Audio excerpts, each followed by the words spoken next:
here is to offer a little advice, but I recognize that you'll have a lot more detailed questions that are possibly going to be answered in a call like this. And so I'm going to direct you to a website which links to government websites that is kept up to date and will give you the information that you're probably looking for. It's romney.senate.gov, romney.senate.gov. And there are links there that take you on to other parts of the government that will give you more specific information. First, I want to say thank you for joining.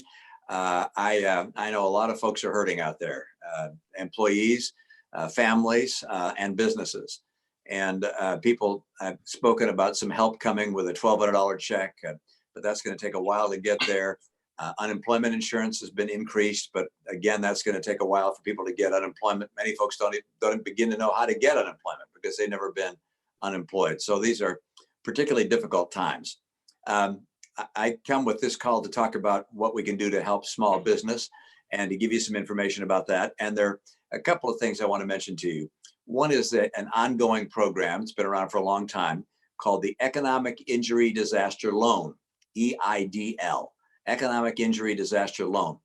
That was really put in place for places that had like a hurricane or a tornado that tore down a building. They could get a disaster loan to rebuild their facility. The maximum under these loans is approximately $2 million. And yet Utah has now been granted a disaster declaration. And so businesses in Utah are eligible to receive one of these EIDL loans if they show substantial harm by virtue of the COVID-19 crisis. So that's one place to go. This is a loan.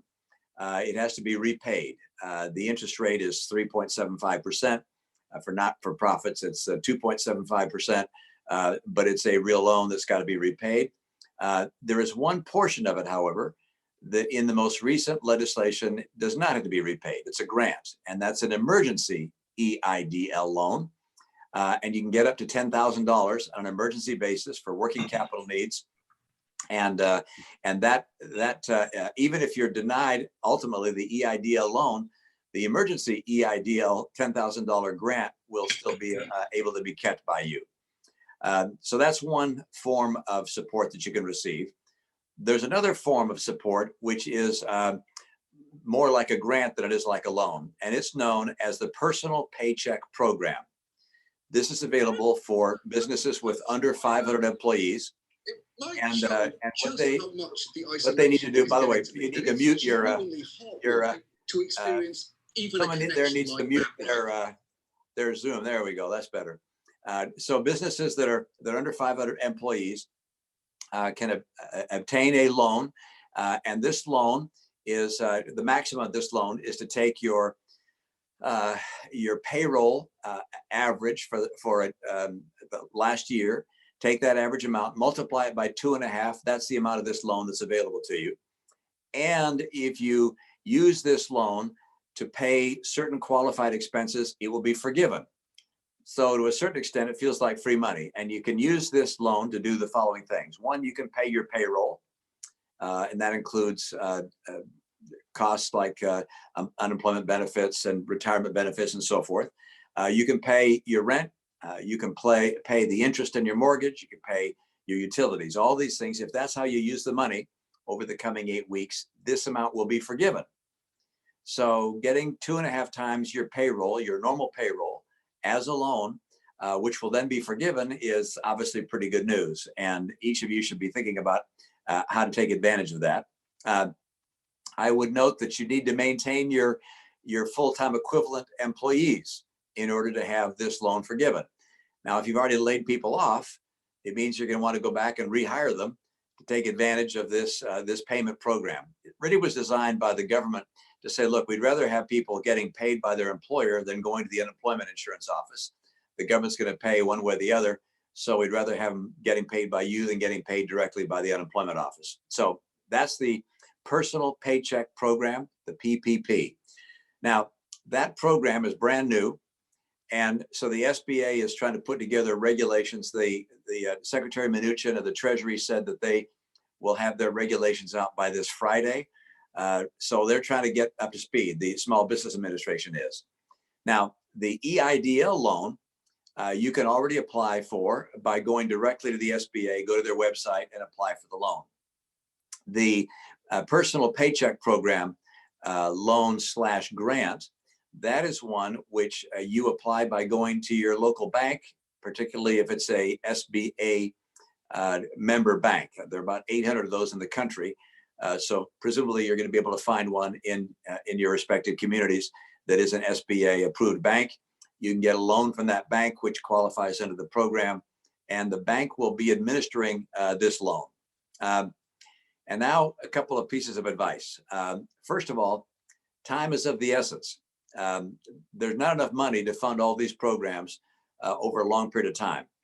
And there's probably going to be a race to the banks and to the SBA to get money from these funds. So I'd organize myself, get on the SBA website, see what's available, and move as quickly as you possibly can as soon as these things are fully available.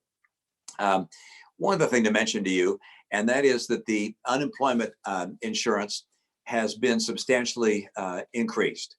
And so you may want to consider furloughing people or laying people off and not taking advantage of these programs. That's something which you'll have to decide on a case-by-case basis. But the unemployment insurance typically in our state is around $350 a week that a furloughed employee receives. That's been raised by $600 a week. So now it's going to be roughly $950 a week. For some people, they're going to be making more money by getting unemployment insurance than they were making working. So you may want to consider that when you think about what's the best way for you to go forward. A couple of other pieces of just, if you will, business counsel that I'm going to pass along, because I was in the same position. Well, not as severe a position as you're in now, but I was in a similar position some years ago. I was responsible for a company that had 1,000 employees, and we were 2 weeks away from bankruptcy. And so we did a number of things to help us get through the stress. One was we did a pretty careful look at which bills we were going to pay and which bills we were going to only pay a little on and which bills we wouldn't pay at all. And that depended in part upon who we owed the money to and whether they would forbear our not paying on time or not paying at all, or whether they could not, what kind of position we were in. So thinking about that is something I'd suggest that each of you spend some time doing. The other side of that is to decide which are the customers that you have where you're going to extend receivables to them, where you're going to allow them not to pay in full, or perhaps to stretch their payment, or perhaps even to forgive it. I will note that when you do that for a customer, they don't forget it, and you build a kind of relationship which will last over a long period of time. Next little piece of advice, focus on what's critical to keep your business alive. Focus are the keys in any kind of a turnaround kind of setting. And then organize your team. And if you're a sole proprietor, that means just you. But if you've got a number of people working with you, organize the effort so that different people have specific responsibilities. Task forces, if you will, get formed to take on all the major challenges you have, whether it's paying back the bank, whether it's your mortgage, whether it's your suppliers, whether it's your customers. That's organizing this effort is really critical at a time like this. And I'll mention one more thing, and that is try and design your product and your offering to your customers for the new reality, because we're going to get out of this COVID-19 crisis at some point. I don't know when. We're going to get out of it at some point. And when we do, many businesses are going to find that their customers want things differently than they had them in the past. And so you're going to want to think how your business is going to change by virtue of what's happening in the world today. With that, Mandy, I'm going to take any questions you may have. Again, refer people that want specific information to our website, romney.senate.gov. Also, make sure and go to the SBA website, get information from them. But Mandy, if you have any questions, I'll be happy to take them. I do. We have a couple of questions. The first one is, will there be a phase 4? Will there be additional money that comes? That's kind of difficult to predict, but I'm gonna tell you the two parts that are the unpredictable portion of that. One is, will the COVID-19 virus require additional funding? And my answer to that is almost certainly yes. The experience of other nations around the world that are following the process we're following in our country suggests this is going to go on for quite some period of time, in which case there will be a need for additional support for families and for small businesses. And by the way, for large businesses as well. And the second part of whether there'll be an additional phase 4 program is whether Congress can get its act together to do that. And I'm not so certain about that one. Congress has a hard time acting when it has time. When there's an emergency, it acts pretty quickly. And we were able to move pretty quickly to get $2 trillion of appropriated funding out the door. But that was because there was such an emergency. But now that there's time to really deliberate, I'm sure everybody's going to try and get in their little special project and get a little special funding for the bridge to nowhere or whatever it might be. And that has a potential of gumming up the works. And so I don't know how soon the next tranche will be. And I hope we get it if we need it. I hope we don't need it, but I presume we will. The next question is, many owners who are still staying open with minimal staff are struggling with the question of, should we continue to stay open? We are weighing between the choices of, should we stay open for our employees and try to keep providing services to our town in a safe manner, or should we just close? Well, as you know, the governor is the one responsible for designating what is an essential business and what businesses are able to stay open and which businesses he wants to see closed. I must admit that in settings where you can keep a substantial distance from a customer, I would hope you'd be able to stay open so that you're able to service the community and keep your employees working. And of course, grocery stores and drugstores and so forth are considered essential businesses. They're going to keep operating. But my personal preference is, keep our enterprises to the extent we possibly can operating, both to keep them alive and well, but 2, to keep employees alive and well, and 3, to help our communities. We, particularly in our rural parts of our state, businesses closing down present a real hardship. So listen to the governor on that one, and err on the side of trying to keep things operating in a safe distance. Okay, next question. Can you speak to the letter that you sent to the Secretary of Interior about oil, gas, and coal federal royalty payment relief? Yes, we have asked the Secretary of the Interior to suspend all of the federal royalty payments on from oil and gas and coal. And this is basically designed to help enterprises that are facing some real stress right now. Somehow, and you all know this, somehow the Saudis and the Russians have acted in such a way to artificially depress the price of energy. And this is causing a lot of stress throughout our state, and particularly in the Uinta Basin. And so a lot of states came together with this letter and have asked the Secretary of Interior to forego the payments. I can't tell you whether or not the government will agree to that. I also can't tell you whether they will, what they'll do if you don't make the payments. You just sort of hold them up. But these are difficult times, and you'll have to make that decision yourself. But hopefully we'll get some relief there. Great. I think that's all of the questions that we have. Senator, I know that you have other meetings you need to get to, so we'll let you go. Thank you so much for your time. Thank you, Mandy. I just want to say thanks to each of you. Our country depends on businesses that are working and employing people. Government only has money that's worth something if each dollar stands behind a good or a service that's produced in the private sector by one business or another. And I should note, by the way, by one business, whether for profit or not for profit, charities are able to get funding under the PPP loan/grant program. Sole proprietorships are people who work in the gig economy. Individuals can get as well loans/grants under this PPP program.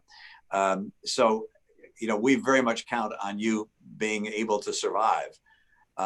I'd note that Congress is a lumbering entity, and it's difficult for us to get the kind of help to all the kinds of enterprises that need it.